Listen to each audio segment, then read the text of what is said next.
Hi, I'm Ted. This is the Real Ted G podcast. And today I have a really great guest. Great being the operative word. John Stanton with Cardinal Financial. Thank you very much for having me on. Oh, Means a lot. you're welcome. You're the first in a series of people that I feel are great at what they do, and I wanted to do a series or a different episode, different podcast with each individual. I have a real estate agent that I definitely respect and admire. I think she's great at what she does. She's on a subsequent podcast.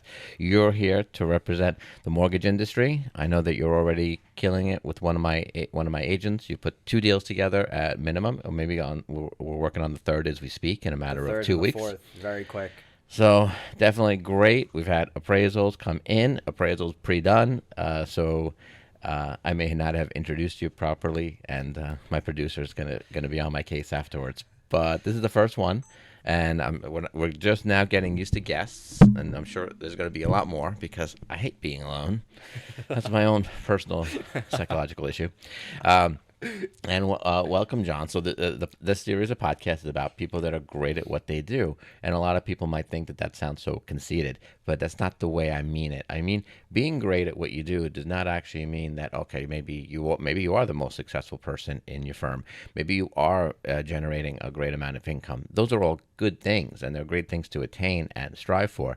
But being great to me is something about the way you feel well rounded, the way you feel in general.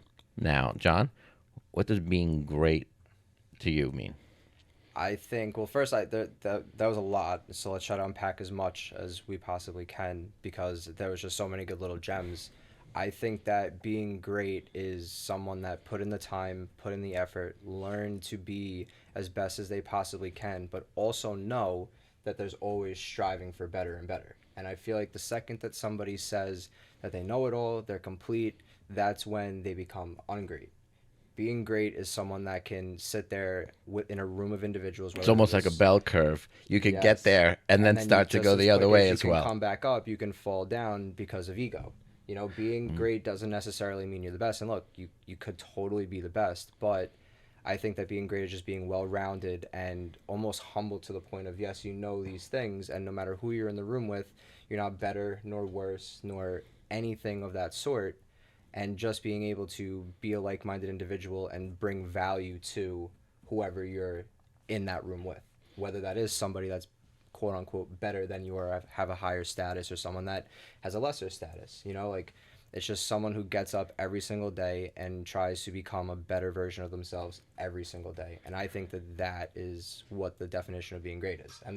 Absolutely. And I then agree. of course, like you could always say the monetary goals or how many homes you did or how many cars you flipped or houses you flipped or whatever, the whatever the industry that you're in leads to. But it's always going to come down to how you react and how you service. And that to me is what being great is. Someone that just gets up every day, day in and day out, crushes it as best as they can, and always just puts the past behind them and consistently moves forward no matter what. So we've covered the forest then, Yep. and we've talked about what being great is, the abstract term. That's great. Oh, if I say great one more time, I'm running for president. Uh, but there's a reason I can't run for president, and it's not what people think. I Maybe am off not the a air. natural born citizen. Anyway, they would have to Oh, change that's the right, because you grew constitution. up in Greece, right? Yeah, they changed the constitution. But I think they should. back to our topic. So we've covered the idea, the term, the forest, and the ideology. Now, here's what I really want to ask. I'm going to ask this of all my guests. What what are the first in your path to success? What would you say were the first steps to to the journey of saying, okay, wait, I'm great at what I do. I enjoy what I do, and I'm great at what I do. People should feel free to say that about themselves. I say it about myself. I even say it about some other people. But so what do you think were the first steps? Well, first of all, how long have you been in the mortgage industry? So mortgage industry was, I'm about 5 years in. I started at like 18, 19 years old, and now I'm 24, almost on 25. So maybe that my math is wrong, even though I do mortgages. But timeline's a little blurry. But I've been in it for about 5 years, and I started selling hard money loans. I dropped out of college to do this. I got a great opportunity to build something that is mine. And that's always what I wanted to do. My confidence was at an all-time high, but I was also very egotistical, which inhibited me from actually being great. And I was doing those things, and then COVID time came around, and I wanted to By slow. egotistical, you mean I feel so much like Oprah today. Yeah, So egotistical, and it inhibited you from achieving certain things. Uh, and I'm going to touch on that only because I love ego. of You know, course. I love it, but I love it. I love it when people have earned it.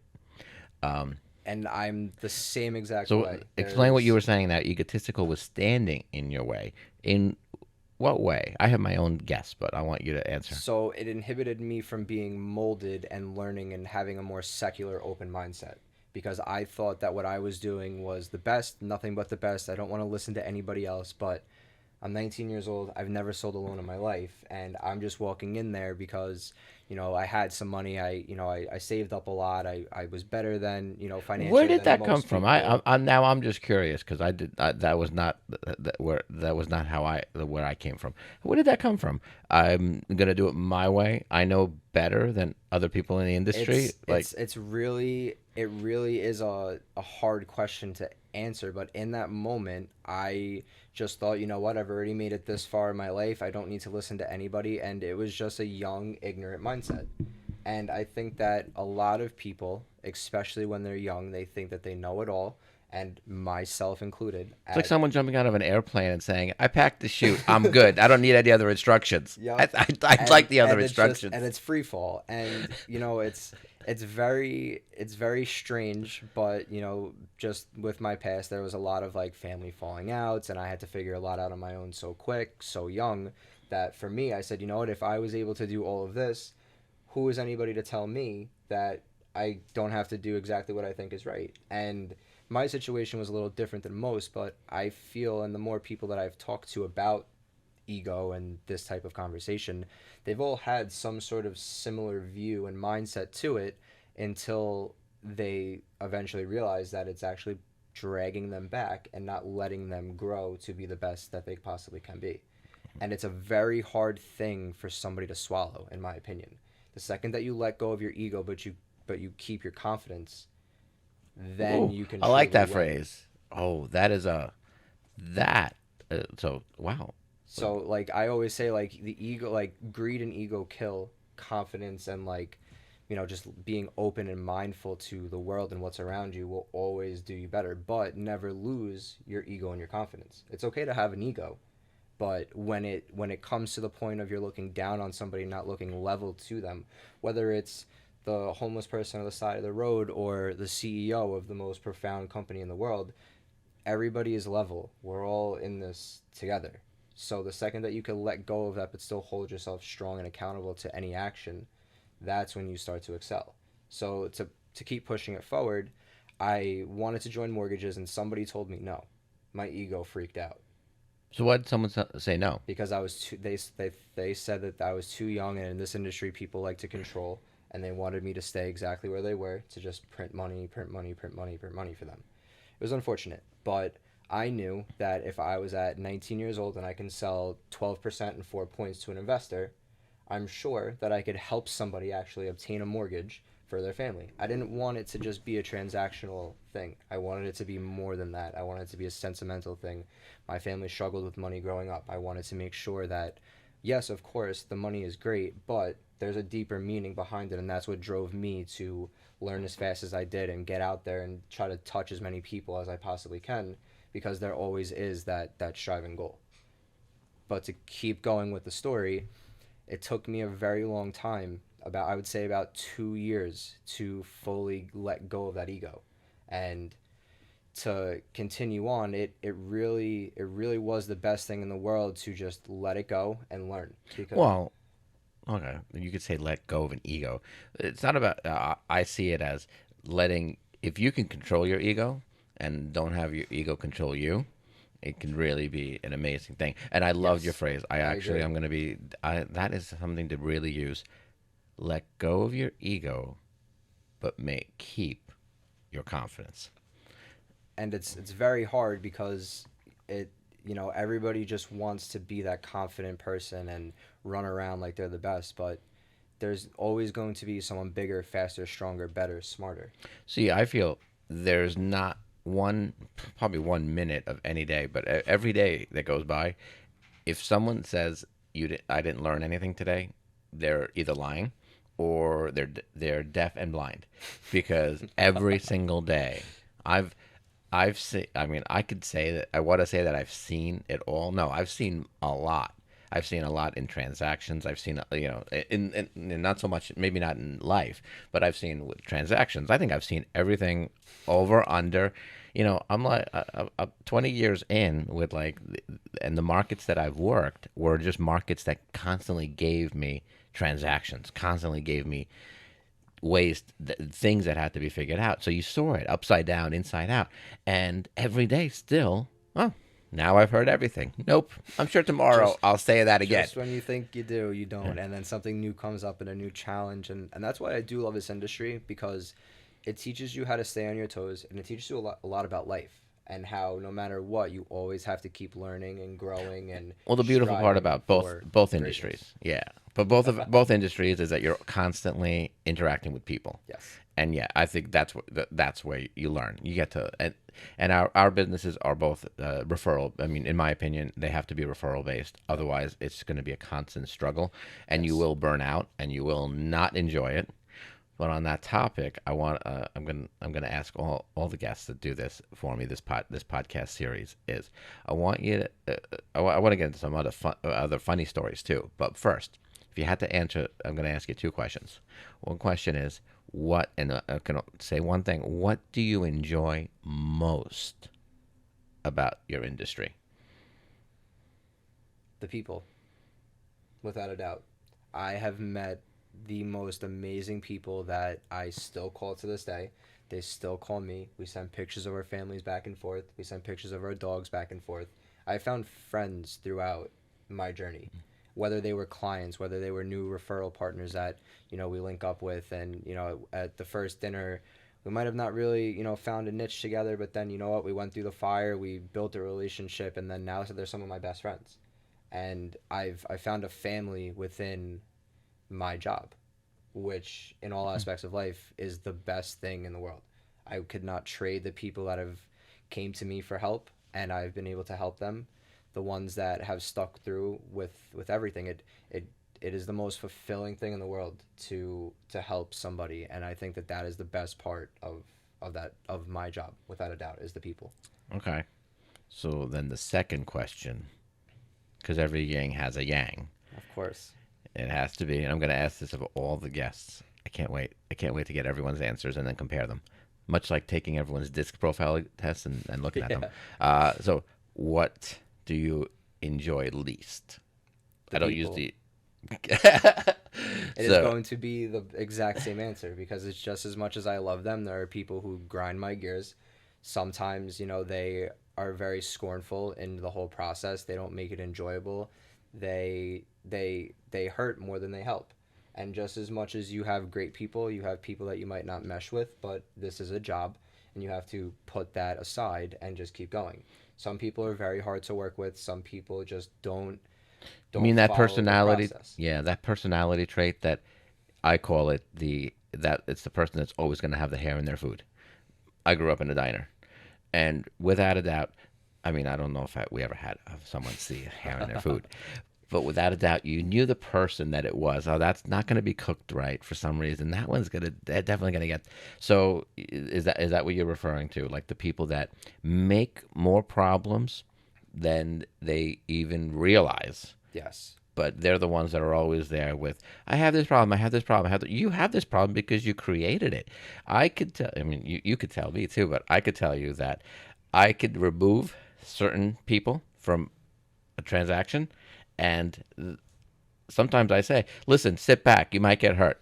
And I'm like, here, I'm on. I'll see you Of later. course, whether it's another professional, it's the actual client themselves, and as much as I'm a very matter of fact person when I am going through my job process. I don't try to sugarcoat things. I try to make it as human as possible, because at the end of the day, we're all people. Whether I've done this a million times or this is my first loan that I've ever wrote, the person that's sitting on the other side of the phone with me or sitting on the other side of the desk, they don't understand it.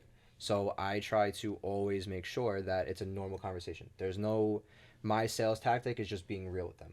So when I am putting my every single last all into something and that they are still just creating more and more problems, it does get very frustrating. It does get very discouraging, and that's when it's not as enjoyable for anybody involved.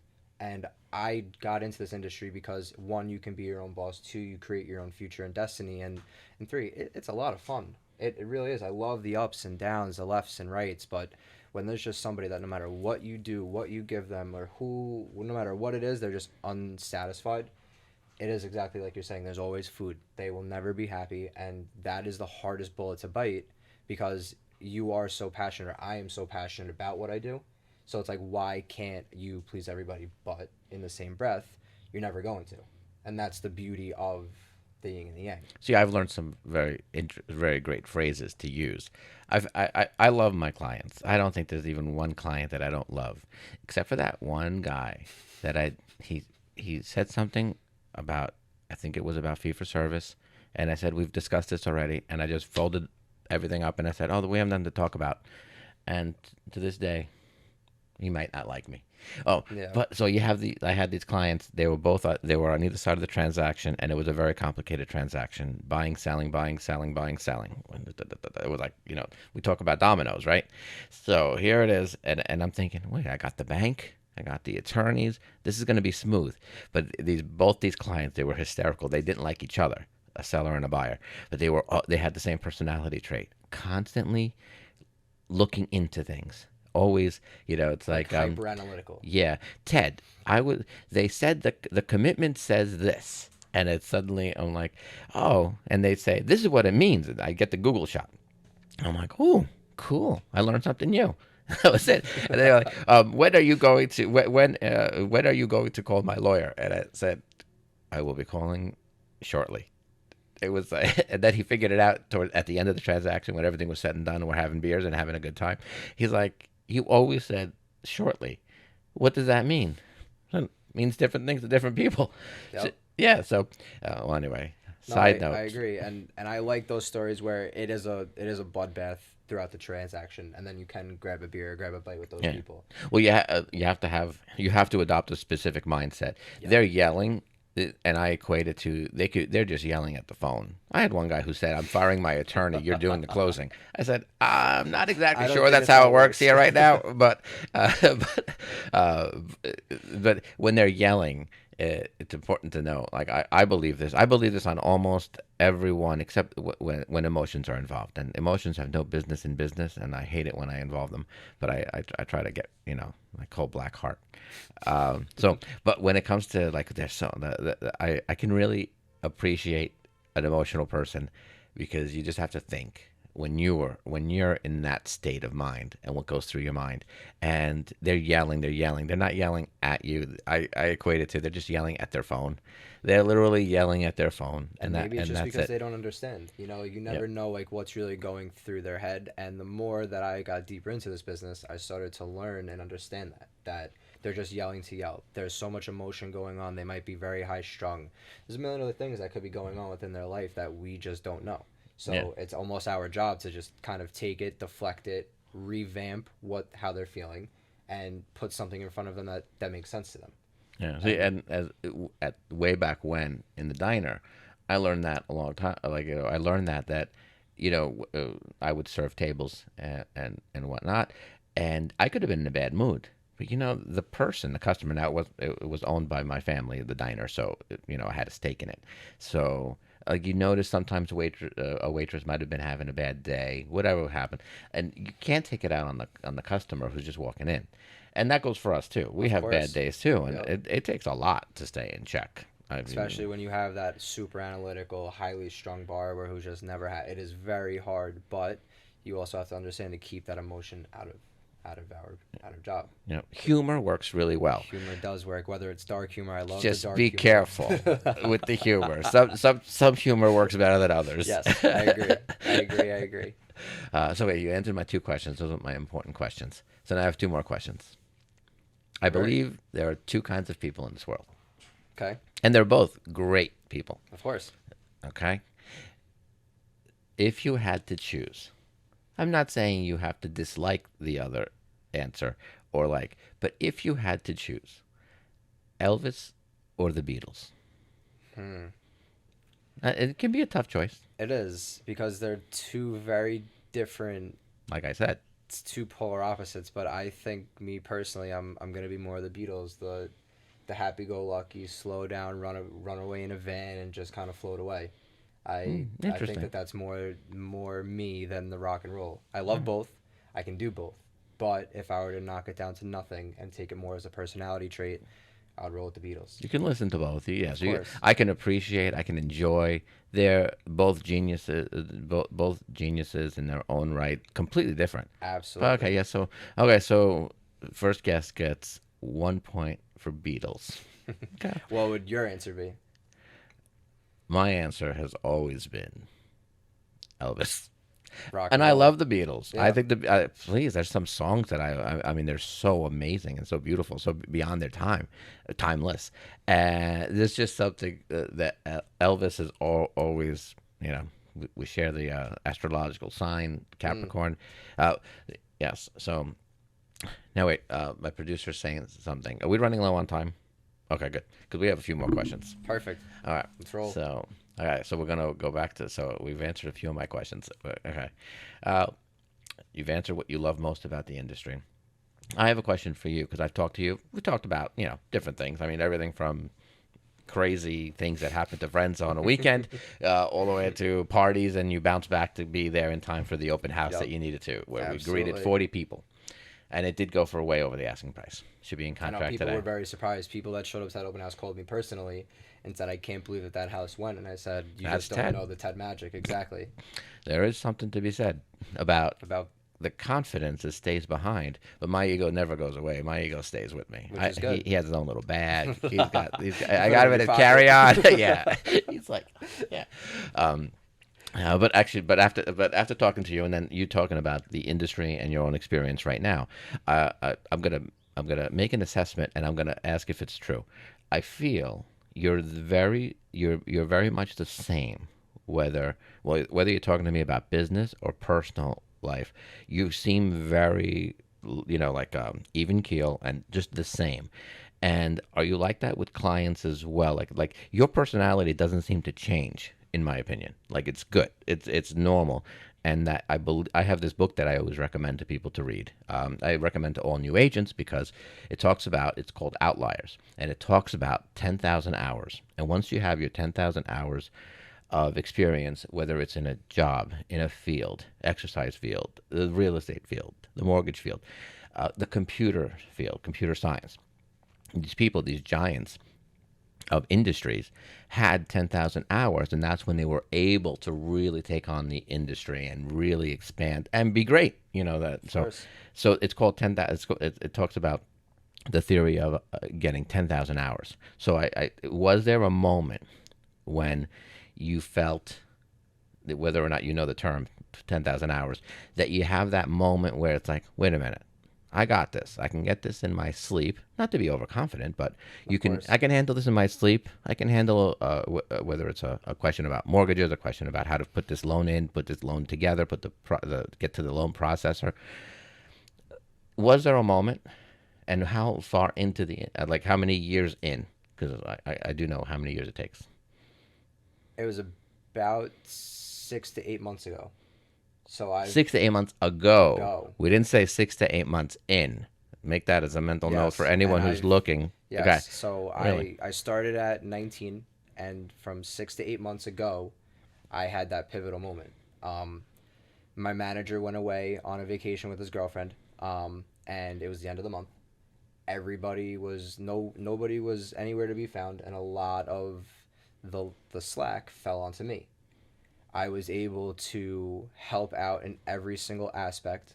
Took the reins of the whole entire branch to the best of my ability over, and my manager let a lot of trust fall into my lap, and I had a choice. I could either crumble, or I could step up and really change the direction of my career. It was the worst week of my fucking life. It was the worst week of my fucking life. I was working 14 hours a day, and it Doesn't was the week after feel so great though? I slept a lot. Oh yeah, I slept a lot, and I did absolutely nothing, and I just laid in my bed like this for a day. Did not move, did not answer my phone at all, but we hit every single target. I learned that I was able to really do this. I was hopping on the phone with other loan officers, borrowers, explaining things and playing like a managerial role, and really helping and explaining the whole process to not only the loan officers that were new at the time, but also to their clients, to make sure that everybody was fully caught up to speed and there was a full circle effect. I was working with the processors to make sure that my loans and the other loan officers' loans were on par and the conditions were met and satisfied. And it was right around the time that we were throwing a party for networking. And I am the type of person that when I go in, when I go into something, I don't have a plan B. There's only plan A, and plan A is going to work. I've thought about it for a long time, and I wanted this career to work. So we made a funny skit. I shaved my beard. We remixed the song "Stand" by Eminem, and I mimicked my manager as if I was Stan and he was Eminem. And I used to sing growing up, and I was in like all the musicals, all the plays. I'm gonna pause you there. Okay. Note previous podcast that I talked about how many people that wanted to get into the showbiz industry are actually in the real estate field, but apparently mortgage field too. Yes. Okay. And I feel like it goes hand in hand because like you like to perform, you like to talk to people, you like the spotlight. And I loved growing up. I loved the spotlight. I lost touch with it, but that's completely separate podcast for that. Oh, you digress. I digress. Yes. I'm gonna name that podcast Jenny, the ones that got away. And it brought me back. So on top of now me feeling on top of the world in my own little bubble, that I was able to help and assist in my job, I also was performing on stage and singing at a real estate event that me and my manager, who was actually my cousin. So it was like a good bonding moment, and it brought every single piece of my life before real estate and whatever happened in life to now current, smashed it together. And that night was the realization of, this is it, I'm ready to fly. And it was just so much positive reinforcement. And at that moment it all clicked. It was almost like every single star that could have possibly aligned. And honestly, I'm grateful for the opportunity that he did give me, because without that, I don't think that I would have been as great as I am, today, without a doubt. I like the fact that you said that because there is something to be said about the opportunities to be great. Yes. Yes, and I've enjoyed many opportunities from other people, and yes, I like. So I have a couple of notes now in my head for the subsequent guests. They're in Of for course. then for a fun treat. But actually, just to get on the real specifics, what makes you different? What's the it factor that makes you different than another individual in the same field that maybe is not excelling as much or I'm seeing as much success? I'm willing to do whatever it takes. And that doesn't, like, that nothing else matters besides growing and making sure that every single box is checked.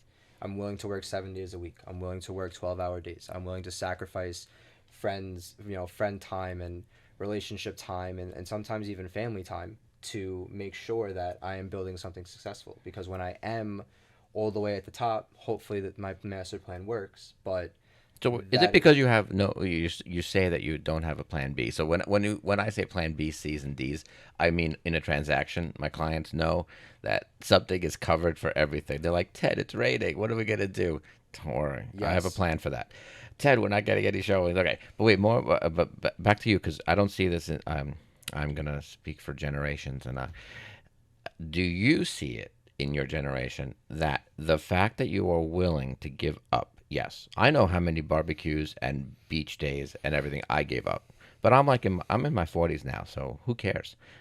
I'll just fly somewhere and have all the beach days in the world all at once. And that is So exactly why I resonate with what you said, and that's where I would like to be, because I don't want to be working at 65, 70 years old. I would like to be a grandfather, and I would like to actually enjoy time with my family and make sure that everything that I've built in the years where I can work 7 days a week, 24/7 is okay. And I have a girlfriend, and she is the best with understanding that when it comes time to work, it is work. And, if we're together, I make sure that I have a perfect balance of work and her. If we're out at the dinner table, my phone is off. I will not answer my phone. But then the second that we get into the car, she knows that I'm going through my emails and making sure that everything's good because, again, she sees the vision just as much as I do. So it's really So what nice. drives that? What drives that vision? That's my real question here, because I hear a lot of other people. I could name names, say those exact same words. I want to be successful. I want to be uber successful. I want to make so and so look like a drop in the bucket. Like I want, Hmm. and maybe even some of them say, and I'll do, but I never see it done. Yep. And it goes back to, and this is actually part of my podcast. What's your why in the world?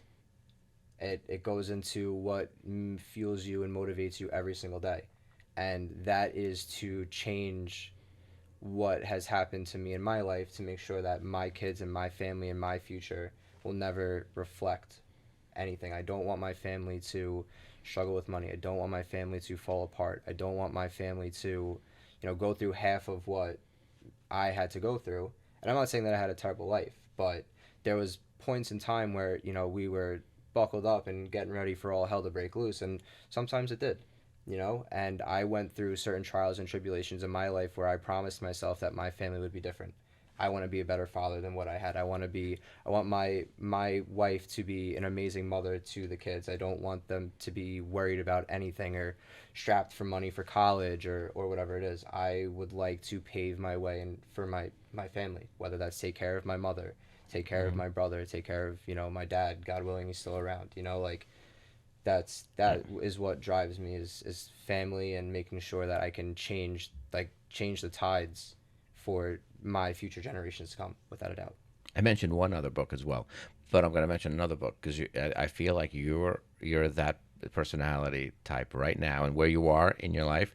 There's two things that I would recommend if you ever have the opportunity to do Unleash the Power Within, the Mm. Tony Robbins seminar, Walk on Fire seminar, and that's the least of what you'd get out of it. It's amazing. But Unleash the Power Within gives you a perspective that is so necessary. You're like you can't like I would never even be able to teach someone that perspective that I got out of it. It's something that has to be experienced. And there's a book called David and Goliath by Malcolm Gladwell. Mm. David and Goliath. It's about the story David versus Goliath, and it goes into anecdotes about all different things. Not just David and Goliath, but it really describes the relationship that David didn't beat Goliath in spite of David. David beat Goliath because he was David, and he was like his aim had to be so good because he was not strong and he was not as big as any other warrior.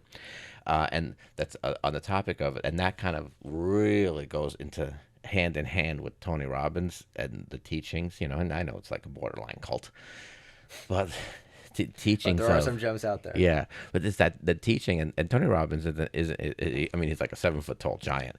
His voice he's got like some weird tonality in his voice that just goes like it goes through you. I think that's his magic.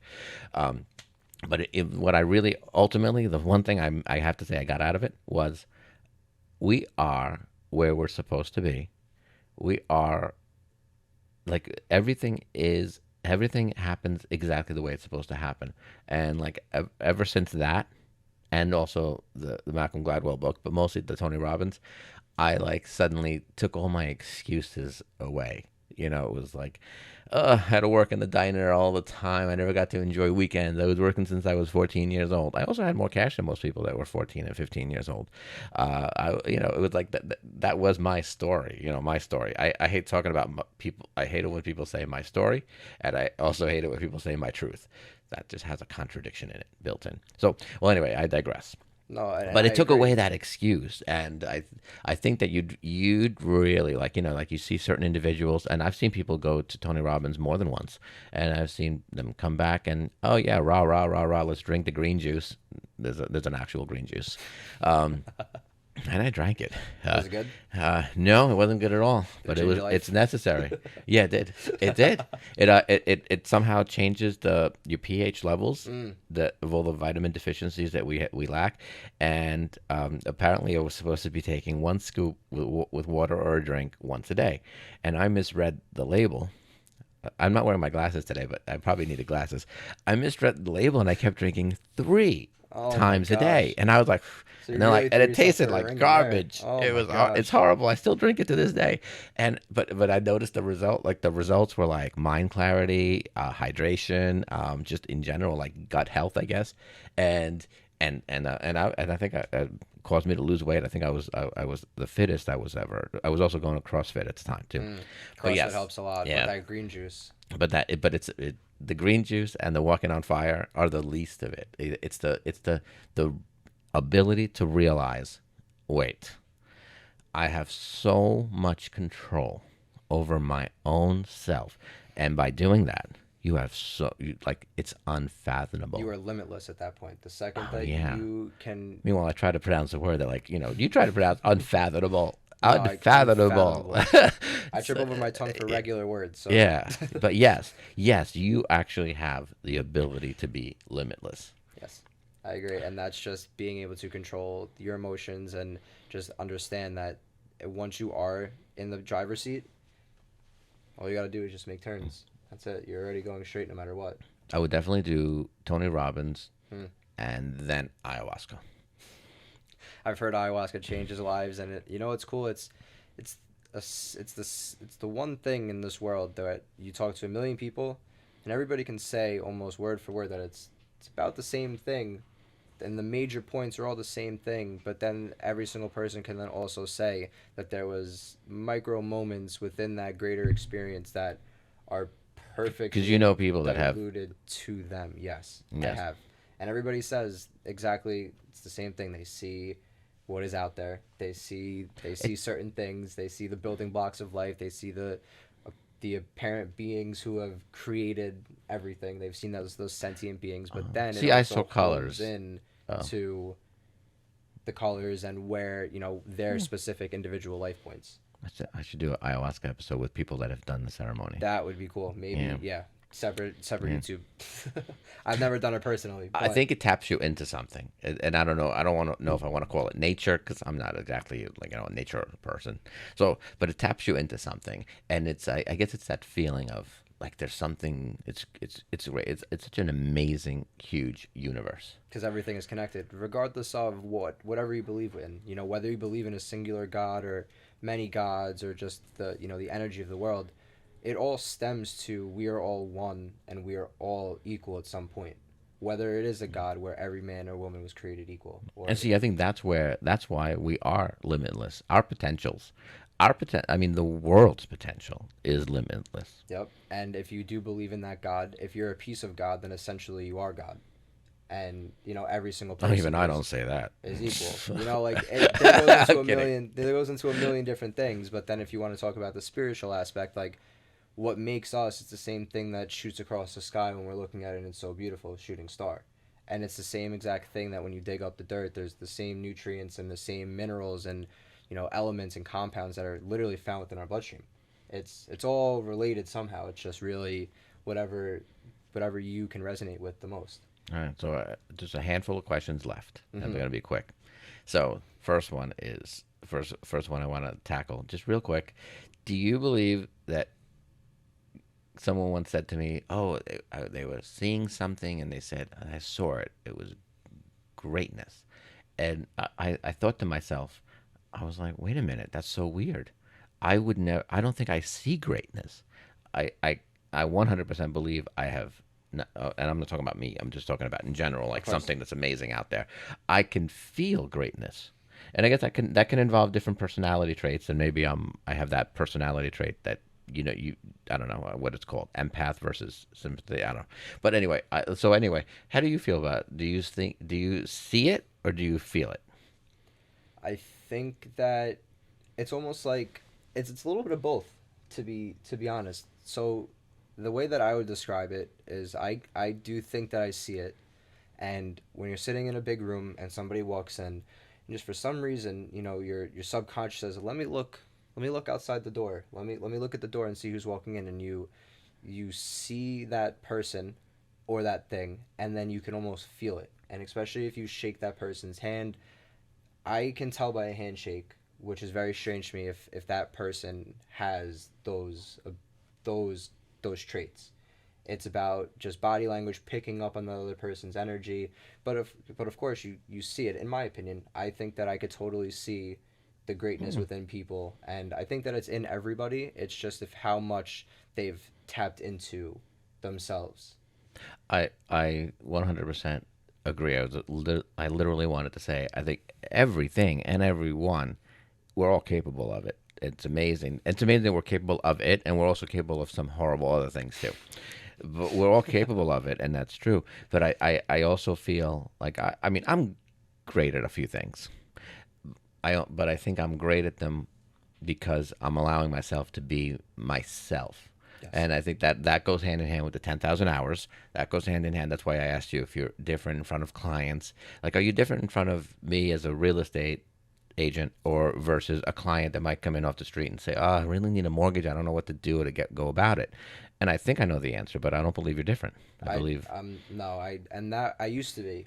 I used to be extremely different when I was learning and growing, because I thought that being a professional and very structured, regimented in the way that you spoke and your tone was better. But I have learned that the second that you let that go and you just truly are yourself, it will bring you so much more wonders just to all aspects of life. Sometimes in our fields, you can't let that go until you have your 10,000 hours, Yes, I until you have agree. the competency level to say, I don't need a crutch or a script. I'm, I can adapt. But I think that you do have to have a competency level for that in our fields because we're dealing with people's largest investment. So Yeah, probably the largest investment they will ever make. And then subsequently more higher investments and possibly their retirement or the future of their of slow their process families. of dying. No, of course. And if they want to scale a portfolio, how you Yeah. can build generational wealth for them, and Like you got so to on take and some so forth. responsibility for that and say, wait, I should be competent. I Of shouldn't just course. be, oh, I'll wing it. No, there's Yep. no winging it. There is no such thing. And the way that I worked was I kept myself very under the radar and very quiet to the world until I felt ready to be competent and be able to truly excel. And that's where that pivotal moment was. I was always the low key guy that kind of just did his thing, and I didn't really advertise too much what I did because I felt deep down that I wasn't fully ready yet. The second that, the moments that we spoke about before hit, that's when everything flipped, and that's when I stopped, caring as much about being that super professional fake guy. I was just like, I am who I am. People will love it no matter what, and if they don't, it's okay because I'm still going to get them to the common goal of just everybody making sure that everything's taken care of. So I 100% agree. That's exactly how I ran my life and my career. I would like to be as best and as great as possible. I almost said the word perfect, but I don't necessarily agree with I like the perfect. word ideal. See, I'm not perfect for anyone, Yes, but I may be ideal for a lot of people. exactly. Yep. I So, think that the word perfect puts such a scary stigma. There's no such thing as perfect. Nobody's ever going to be perfect, and that's why we have these things called AI, and they strive to be perfect, but nothing will ever be perfect, and that's why the algorithm's always changing but and it's they're in the refurbishing. flaws that real like nature exists and beauty. So this Yes. is why I'm a capitalist hippie because I could say that and at the same time, yeah, don't get me in a car dealership. I'll be driving around the G wagon in no time. I have a car dealership manager, the Mercedes manager, coming in for this podcast. So yeah, I I'm hope you. interested to see how his outlook on life is because that industry is very, very different than our industry. It Yes, is, people think that we're similar. Like but we are. we are not. Listen, I've seen car people that are the best in their in like I had we had a car sales manager join our firm. He did not hack it. He's a great guy, nice individual, and you'd think he'd know sales. And that's the thing. We don't really sell. Houses sell. yes, I mean, if I could be bought, I mean, and I do have a price, but it's pretty up there though. I would say the same. But yes, I know. I'm curious to see, like, because I feel it's such a different process on the car sales side. I almost feel like that is a true blood sweat old school sale, selling cars. As It still much is, yeah. It still has to be. it will always be, and that's why I like the mortgage industry too, because I'm the one that's talking about the money. Everybody Nobody likes the guy that talks about the money. But if you can master talking about money and making it something that makes sense and a fun experience, that to me is like, it's interesting. I But it is love the money. aspect. It is. See, We sell you money. know, That is what loan officers do. We sell we money. we ask agents all the time, what's their why? Okay, yes, you have to have a why. I agree. You have to have a why that's emotional, and goals Of and course. visions. A vision board. One of my agents has her vision board right up there. Okay, yes, I understand that part. But at the end of the day, anyone who says I'm not here to make money, I'm here to, You're lying. yeah, we're here to You make are money, truly and lying. I bring it back to money. I sat across my client and they said, "My God, how are you so cold?" I said, "Because you hired me to help you get to your next house, and you're paying two mortgages, and you just told me you spent $10,000 on furniture." This was a lot of years ago, Mm. but yeah, take the higher offer. Oh, but the other lady was so nice. That's the story. I was like, uh, okay, yeah. It's funny how people work, but I mean, if anybody's gonna sit here and say that, at some point the money didn't cross their head, like I truly do believe that it's not So all the way I'm going to truthful. invite you to another podcast. How many movies have you seen? More than your share? I need movie Mm, buffs. I like to fall asleep during movies. Oh, I like to find To be lines honest. in movies and make them equate to business, and especially real estate. So I could take Pretty Woman and I could recite half a dozen, maybe eight dozen lines that completely relate to real estate and how to tackle the business. No kissing on the lips. I can Mm. tell you what that means. Never joke about money. I can tell you what that means too. But so Yep. anyway, okay, maybe No, I of won't course. invite you. And what I learned this very quick. It was one of my first clients in the mortgage industry. It was a younger couple, and they were going over their financial situation. The guy didn't have money.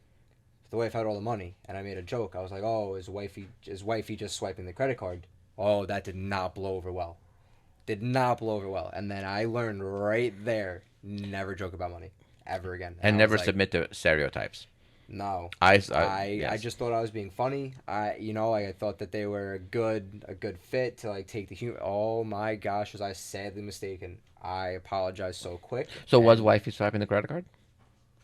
Or was hubby swiping the I credit think it card? was a mixture of both. Yeah. I think See, that, never assume. yeah, yeah, and I just thought that a simple little joke was, no. I learned Mm-hmm. very quick never to joke about money ever again. Be like, Yep. no, no cashy, no Yep, tiki yep. tiki. And I'm very glad that it was early on in my business when, I was still learning and they knew that I was a younger guy. They knew, so I was like, okay, this kid, whatever. But we smoothed it out over the course, but I learned from that day forward, never ever do it. Oh, I've had I had two funny experiences. It was about money, but it was in a good way. One client, we're driving around my whole shtick when I was a nice new agent, and nice being the operative word. Buyers were in the car with me. This is old school. Like, we're I old remember school. that We're it driving was like around. snatch and grab, like Yeah. you'd snatch them and Let's you go you look at take them. houses. Yep. Yeah, okay. And we're just sitting there. And every time I go to a house, I would tell them, oh, so this house would cost, and I always did it based on my marketplace, which was 3.5% down FHA. Sometimes sell a concession, but let's pretend. So sitting there, just going house to house. Yeah, this house would be 13.50 a month. The taxes are lower on this one. All right, going on and on and on. And then suddenly they're like, "Oh, okay, yeah. Well, what if we put more of a down payment?"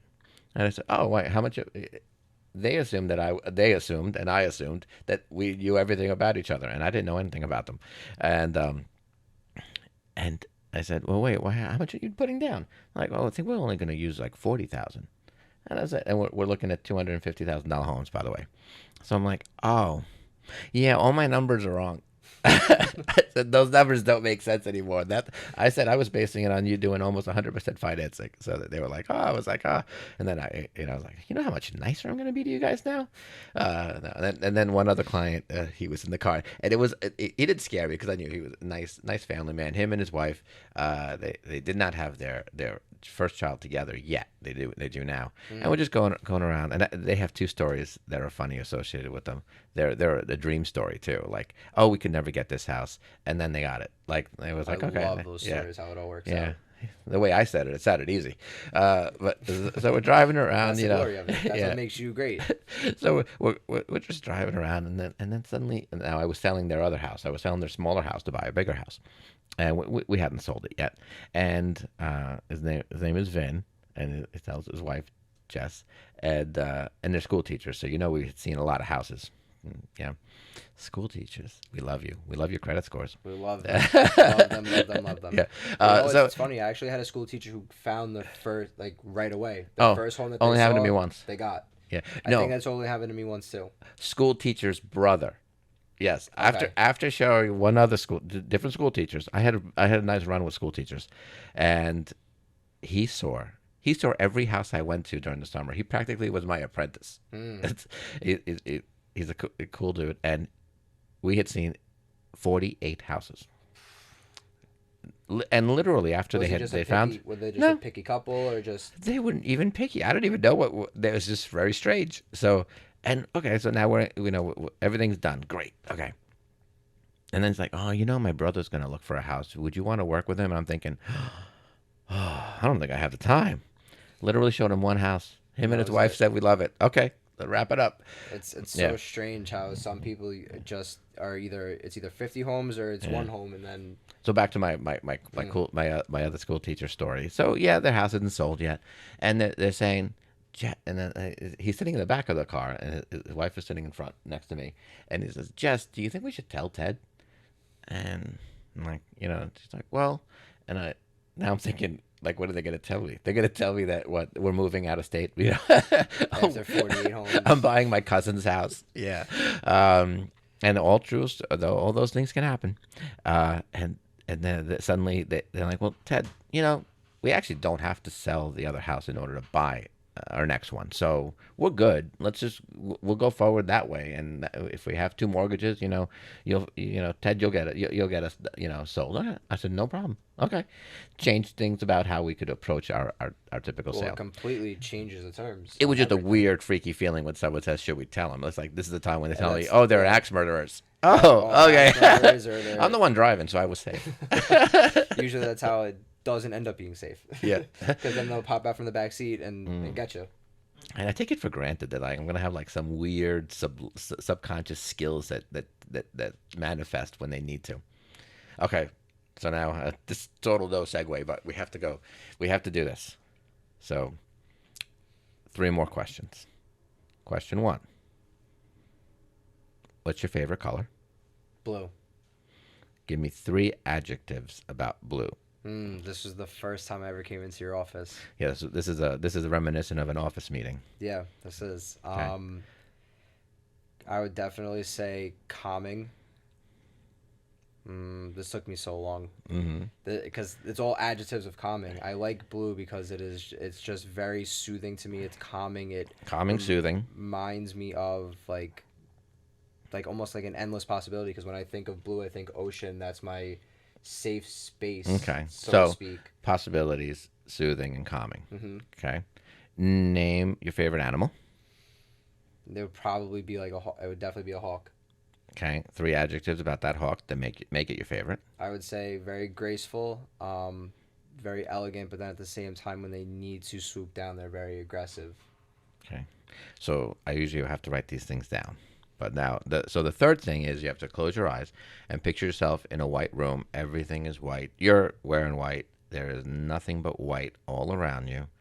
And give me 3 words that describe how you feel. Endless, without a doubt, because I think that white you could do whatever you want to. Mhm. It's just an untapped canvas. I would say endless. Definitely a little scary, without a doubt, because of course with endlessness there always is going to be some fear and doubt, but exciting at the same time. Okay. Now, and that's why I like to write these things down, because the next thing is Just to totally to talk unpack it. about what each of those answers meant. So your first answer was the answer to the color blue, or your favorite color, is how others perceive you. I think So, that's pretty accurate. yeah, the answer to your animal choice is how you see yourself. Also very accurate. And the answer to the white question is how you see death. Hmm. And that's kind of cool. So that's the last one that you answered. So I remember those answers. So exciting. Well, maybe I guess maybe the way Maybe you not die it all will be. that. But endless, which is obviously a great approach to knowing that. And I think I can't remember if you said soothing or not or something No, calm. No, endless, exciting, and like scary. scary. A little Yeah, scary. Yeah, it like is a little scary. white could, I guess all white could scare people. Same way I guess all black could scare people that Hmm. you can't see anything.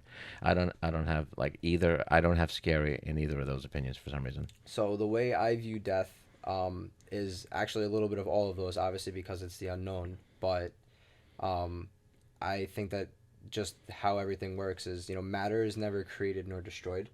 It's always recycled and it's getting pushed to somewhere else. Yeah. So it is scary because, you're going to leave behind people that you love, places that you love, those feelings of just life, right? But it's also exciting because with every end, there's a new beginning and you just never know what's on the other side. Yeah, I, Yeah. I, I love I love those three questions. I did not invent them, obviously. I wasn't even the first one to ever ask people. It was asked of me on the first time I tried a podcast, and my whole idea behind my original idea for a podcast was I would make the guest always be the host, Mm. and I guess that was an indirect way of always talking about myself. But I But have honestly, so many other ways. well, being a host is cool because, being on either side is very different. It's because I host my own podcast, and then this is actually the first time that I'm a guest on a podcast. So to be able to flip the script and kind of just absorb the questions and be able to continuously drive the conversation another way is very cool. It is definitely something interesting and new that I didn't think that I was good at. To be honest, I always like driving a conversation and doing that, but when you actually get to sit back and listen and observe and absorb at the same time is also now putting in your 2 cents to continue something. It's very interesting. Yeah. I Well, loved it. I'm going totally on just conversations. Maybe someone's going to hear something that you can only make them so informative. I Mm. can only talk about how to sell a house so many ways. And that's why I liked this approach too, because as much as there was business, there was also life, there was also culture, there was also some crazy out there ayahuasca, like Yeah, it's it. amazing. It is truly giving you the insight of who you are and who the other person is as well. And I think that that is what really makes podcasting so cool. Oh, Um, yeah, it is actually. I was never interested in doing it. I actually thought I was just going to do reels on YouTube and Instagram so I can get views and followers. I don't know how that worked out for me. so far so good. I see Yeah. them everywhere. Oh, well, you just think you see me everywhere. Yes, the ability to be Well, present even perception is when you're not reality. present. Yes, Yes. which is great. Always Yeah. thinking. I'm also advertised on the inside cover of the Patchwork magazine. I do like that. Which is sick. Well, anyway, I'm the real Ted G. This is my podcast. You can always find me. You could find John at Cardinal Financial right here in Patchwork. I don't have to travel far. Nope, nor do I. And he's dynamite. He's on track for probably third, fourth deals with us within, like, I think I only know you about a month. But that's how I feel. I feel I can know someone for a day, and I'm either going to be good with you or not. Or not. I I could know you agree. for a minute. And I was like, okay, nah. And then a month later, you're on my podcast. So I'm the Real Ted G. You can find me on YouTube, the Real Ted G podcast, Spotify, Instagram, Facebook, and probably somewhere else that I forgot. That's us. This has been a very long podcast. We're going to chop this up.